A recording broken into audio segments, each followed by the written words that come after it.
And good morning, everybody. Welcome to the stream. This is Talk About Your Community. My name is Todd Nielsen. I'm your host with Clock Tower Advisors, which is my company that is dedicated to helping organizations of all sizes and stripes build thriving, sustainable online community experiences.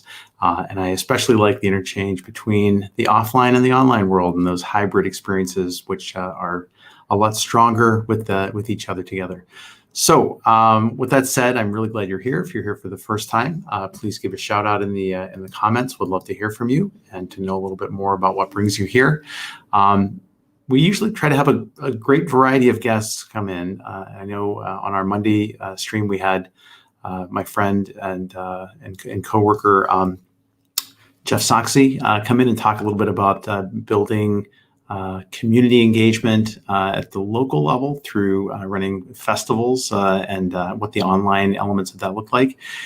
And today I've got a guest who's doing some very different things with online communities, Michael Johnson, who is a digital media director at the Kern Family Foundation and has oversight of the engineeringunleashed.com online community. Is my guest today. He is a longtime friend, client, colleague, and really glad to be able to have you on the show, Michael. Thank you for agreeing to be a guest. Oh, Todd, thank you for making time for me. And I like that we both had black and white photos as kind of the entrance screen. I didn't even realize that was going to be the case. I had to show some solidarity. Your profile photo was black and white. So I'm very like, classic. Yeah, let's look a little edgy here. We're gonna jazz it up a little bit this time around. So very good. For you. Yeah. I've got a guest on the stream already, Shitra. Very glad to see you. Welcome, and this is always an interactive stream, so please do jump in with questions. I try to always be responsive. Piper Wilson, regular visitor on the stream. Great to see you again, Piper, my friend. I'm really glad you're able to join today.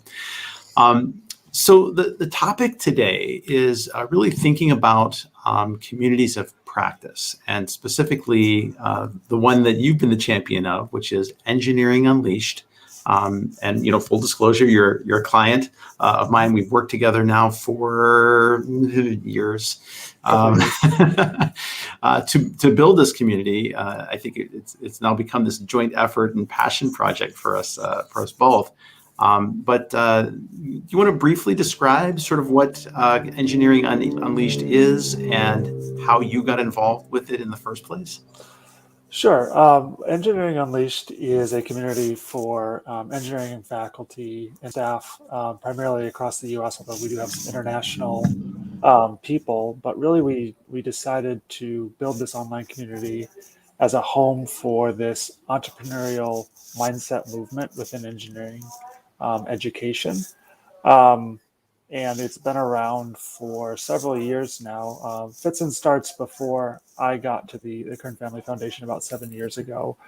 But we launched really in earnest in 2017 with the core design of trying to connect people to people and people to content between gaps. We've had meetings and collaborations and convenings for years.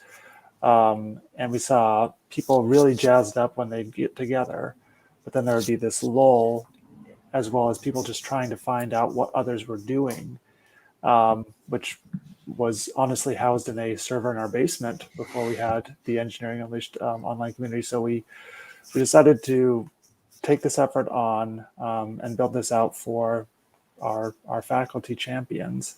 And it's really been honestly very successful in connecting people to people and people to content over the last several years. I mean, we're nearing 4,000 engineering faculty members. We have representation from several hundred different engineering colleges and universities. And yeah, I mean, it's just a blessing to kind of be able to work with these people, engage with them, understand the ins and outs of what they're trying to do, and try to facilitate that. And of course, having worked with you as first as a strategist, and I think in more recent years as a coach through this process, and also providing some, I think, more recent, more direct community management efforts, to help to help with the platform. I've really gotten to know some of the faculty as well, and it's just a joy to work with the group. It's a very it's a very professional group, but of course their time is quite valuable and busy too. So the fact that they are spending time in the platform and using it on a regular basis is a fact I'm very proud of, and I know you are too.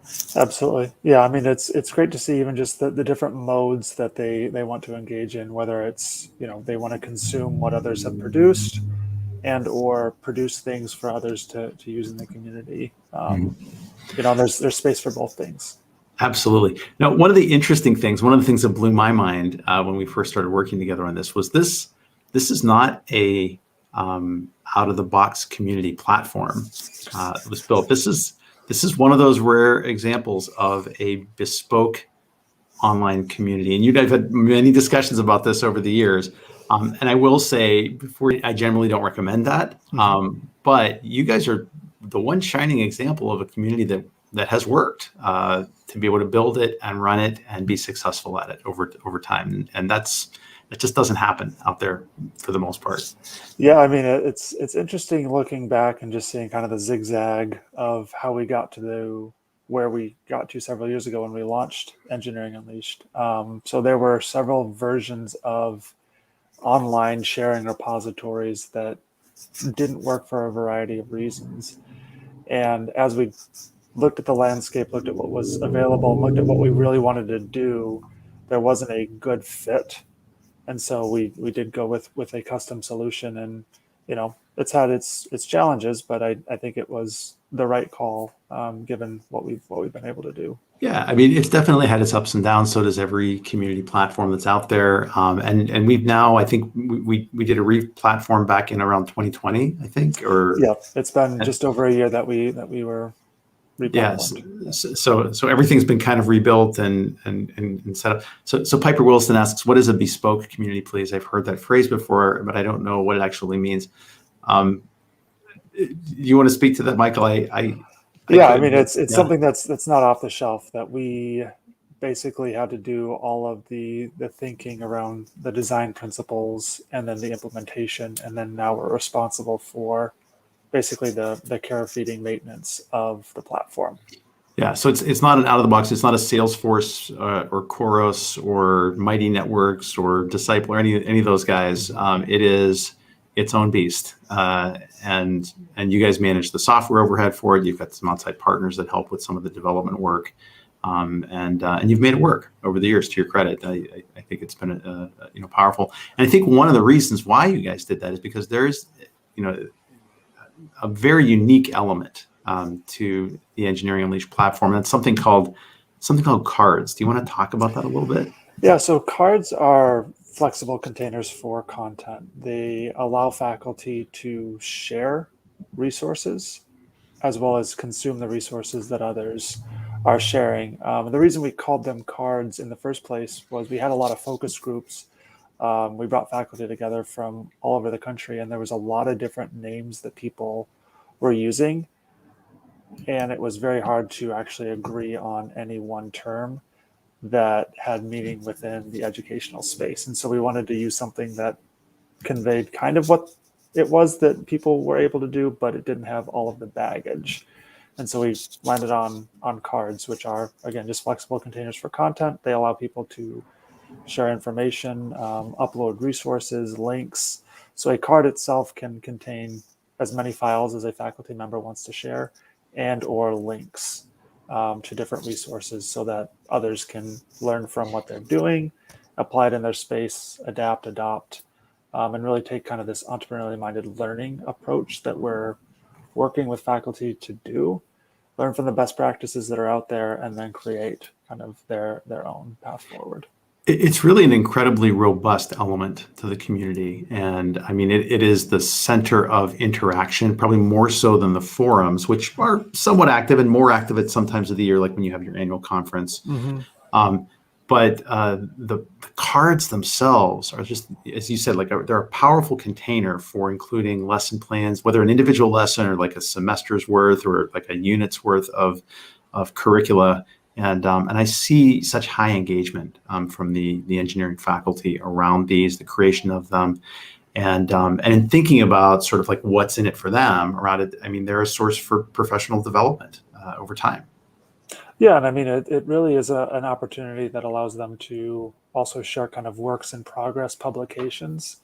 In academia, there's a lot of different ways that you can publish, but there was a gap in allowing people to share kind of quick resources or things that they were ideating on, more of the draft concepts. And so this also fills kind of that gap as well.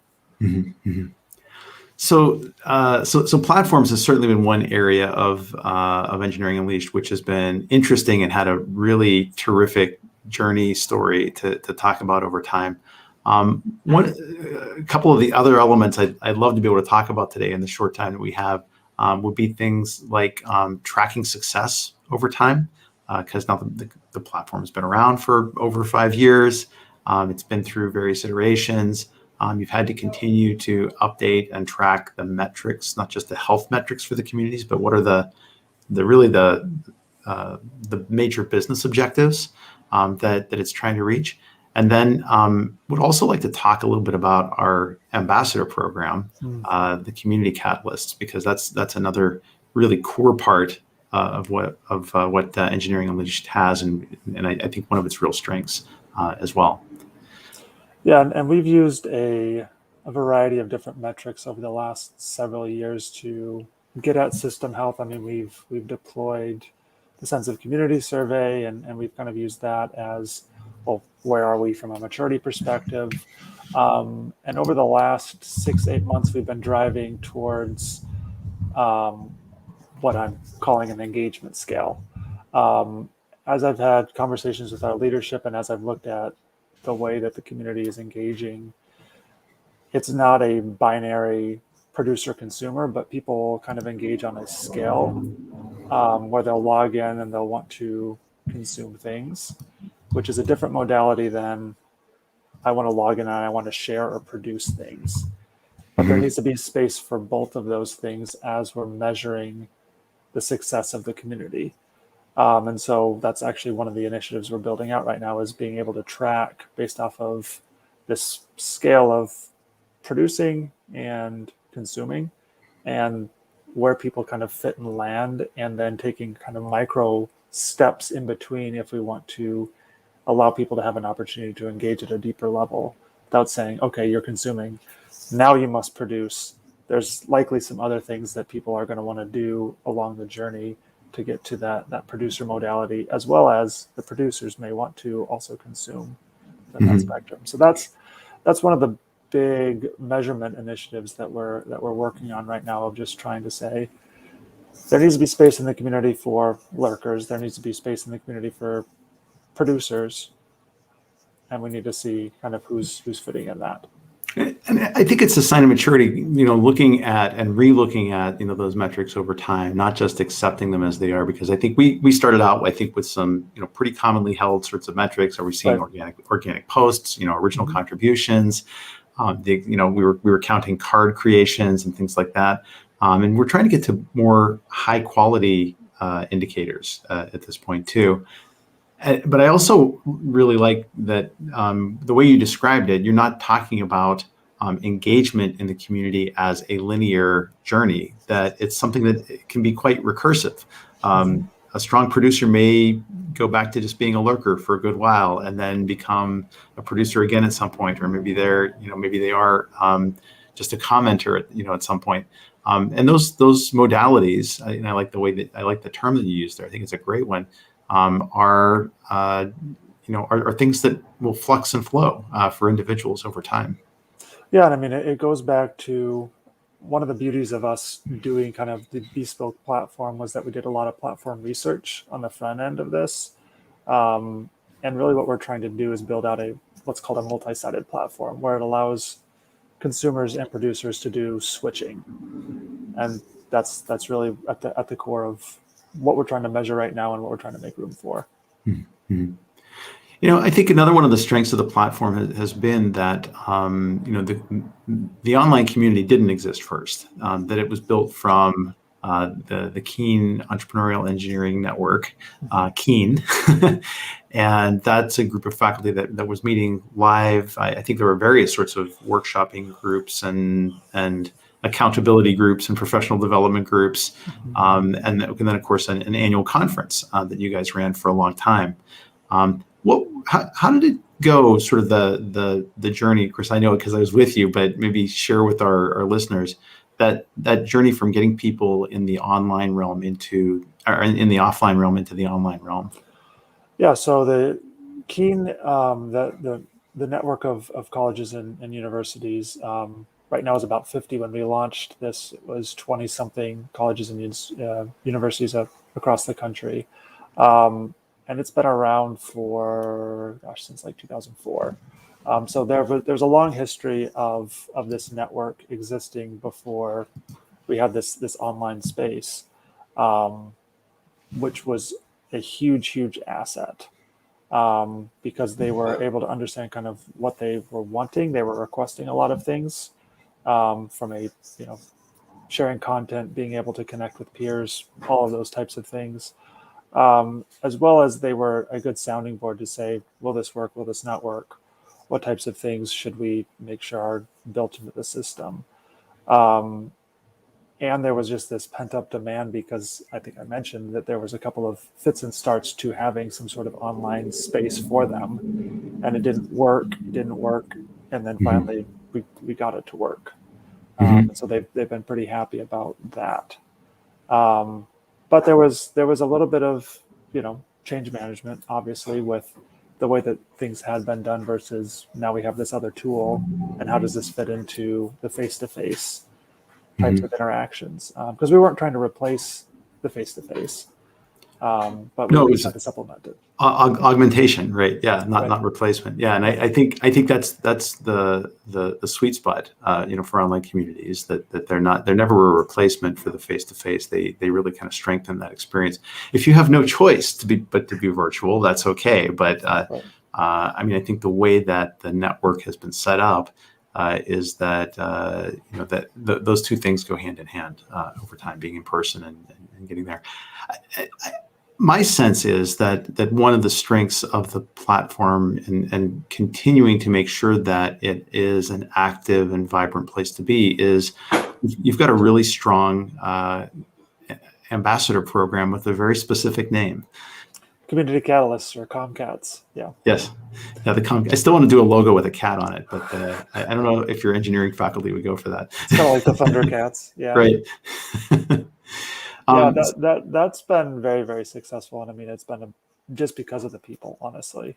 And now for those people tuning in for the first time on this, so we're talking about an ambassador program. This is designed to encourage volunteering for active engagement on the platform, to help scale the efforts of the community manager and the community management team, because it's not just you on the community management side, but again, just if it was just you and Becky Banashek that were running this, that would be very overwhelming. You need more shoulders to the wheel, so to speak, and this actually is it's a very structured ambassador program that we've been through more than a few iterations of. Yeah, this is the 6th cohort now, I believe. It's a 6-month term, where we allow members of our community to apply. We review the applicants, and then we select. It's ranged anywhere from 10 to 20 participants. I think this cohort has 15, and it just depends on kind of the scope of work that we're trying to accomplish. And then we've obviously tried things that have worked better than others, and so we've kind of tuned the model as appropriate. So can you give people a flavor for what the onboarding for that program looks like, and how it's run over time? Because I know it's evolved quite a bit.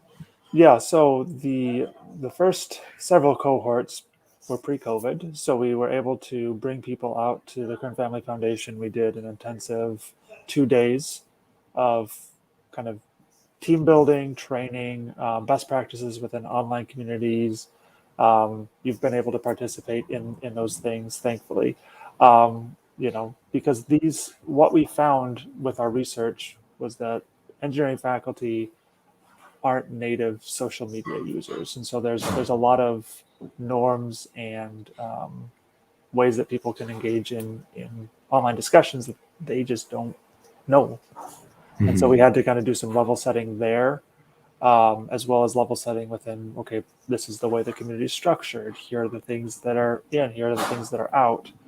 And then also allowing them to have a space to create their own stuff. And that's been, I'd say, flourishing a lot more recently, of new projects, new initiatives, ranging from, card creation parties, where they see a need, they swarm together, they have a party, they create these cards, and then they share them out, to providing feedback to the website, to helping us actually with our roadmap and what features need to be on the horizon.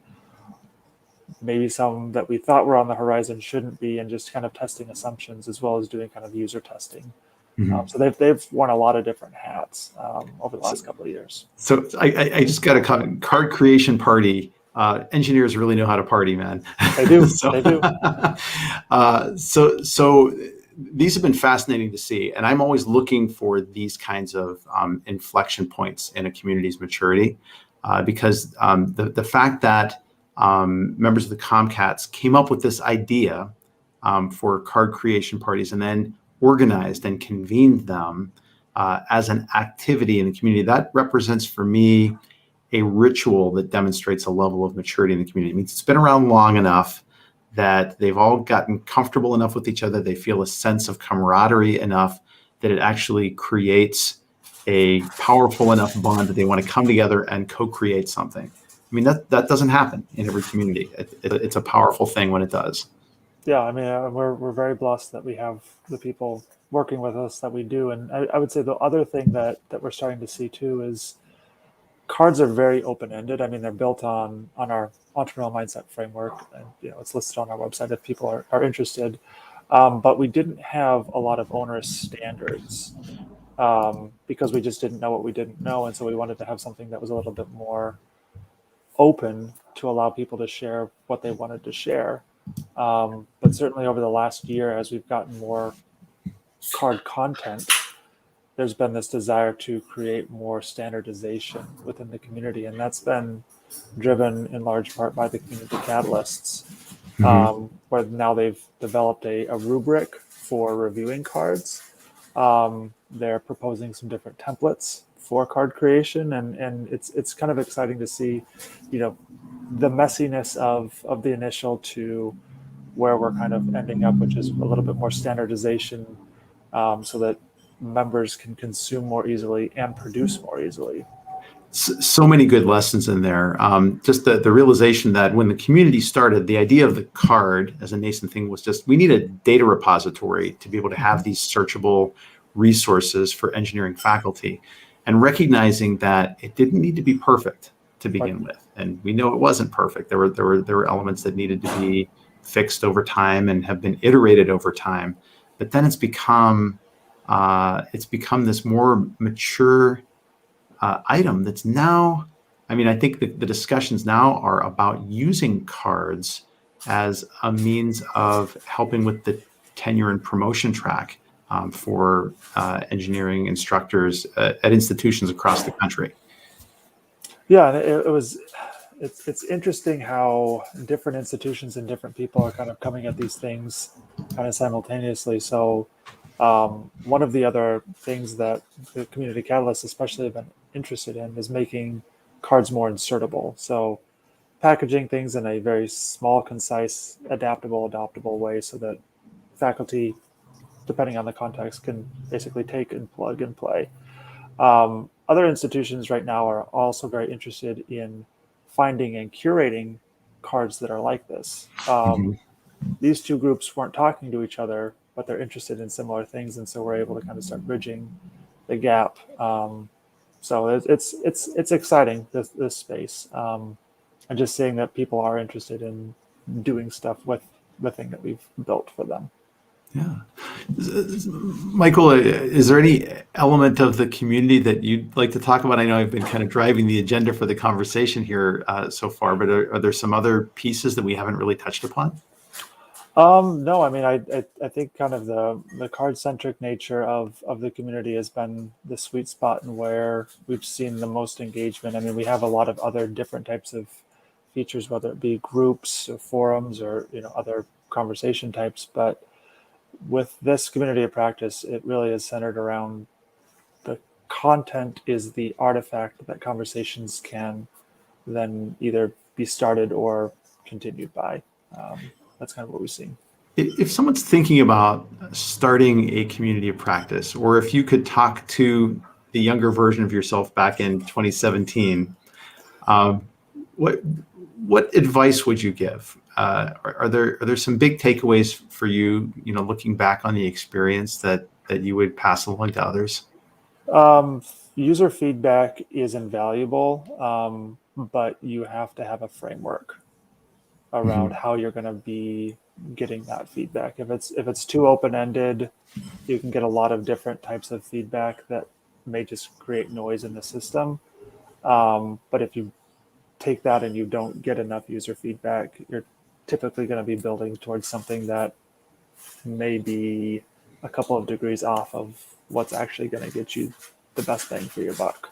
Well, that's really interesting. So when you're talking about structured feedback, can you maybe give a quick example of something like that, or what you have in mind there? Yeah, I mean, so specifically this last year, we've been able to engage with a user experience specialist who did a series of different interviews with smaller groups of faculty, and there was a structured approach that they took with kind of asking questions, getting feedback, allowing people to have a space for open-ended conversations, but making sure that there was at least, we're going to hit these things. There's a uniformity to this, and then we're going to package it and have some work associated with, solving for the problems that people are either saying or that they're not saying.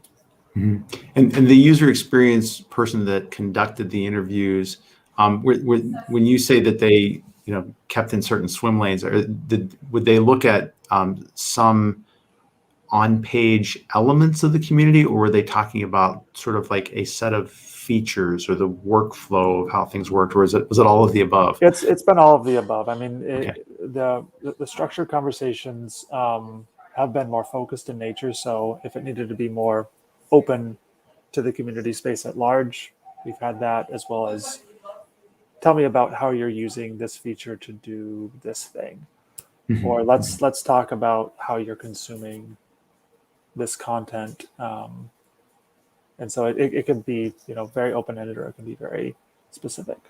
But that's fascinating, because I can't emphasize enough how incredibly important it is to keep having conversations with your members to understand what's working for them, what's not, what kind of problems they're trying to solve.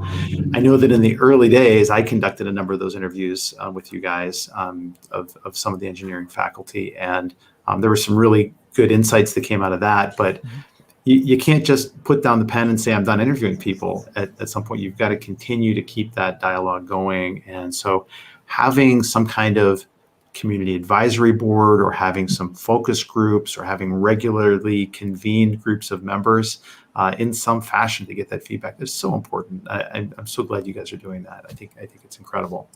Well, and it also, we're seeing dividends from an engagement perspective too, because it allows us to communicate back into the system that we hear you and we're doing things about your pain points or the opportunities that you're identifying. So it's not just I don't know what's going on, and because we built the platform and we manage the platform, it's more important for us to do those types of things in managing the community.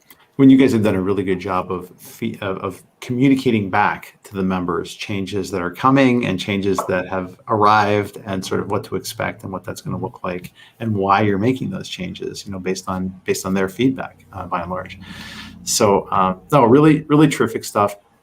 Michael, unbelievably, we're at the end of a half an hour here, but is Engineering Unleashed, is it open to anybody that's in the engineering discipline, or who's the right person to? So our target audience is engineering faculty at U.S. schools, and then we do have some industry members. We have some members of K-12, as well as other types of people that are generally interested in this space. But primarily, bread and butter members are engineering faculty. which is terrific, and there's some really wonderful people there. So those of you that are watching live, or if you catch this on the replay, if there's someone in your life who is an engineering instructor, faculty member at a US-based institution, engineeringunleashed.com is a great place to go to get some really terrific expert resources, collaboration, connection with other colleagues who are probably within their engineering discipline, because it's across the board, all the folks that are there. Michael, if somebody has more questions and they want to talk to you a little bit more about professional communities of practice, what's the best way for them to get in touch? Probably my email address.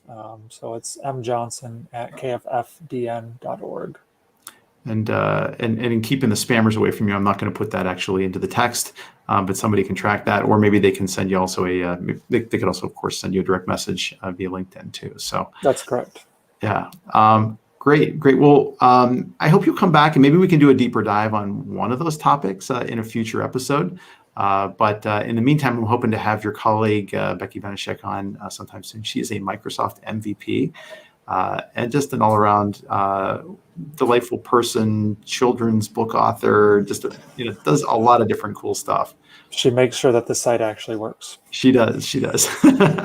So, well, thank you very much, Michael, for being on the show. Thank you for tuning in. If you've spent the last half hour with me, I am deeply grateful. I do not take that for granted that you're spending your time with me. Would love to hear your comments, questions. I try to respond to everybody that appears on the chat. And our next show is going to be on Friday. Is that going to be the 20th? Yes, Friday the 20th at 11 a.m. U.S. Central. That's UTC -5 for those of you who are elsewhere in the wide world.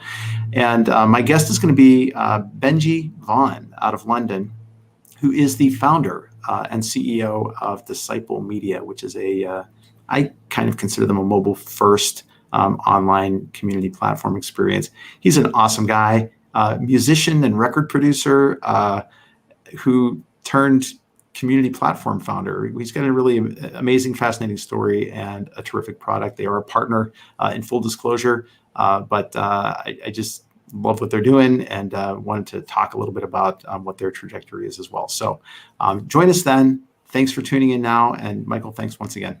Thank you, Todd.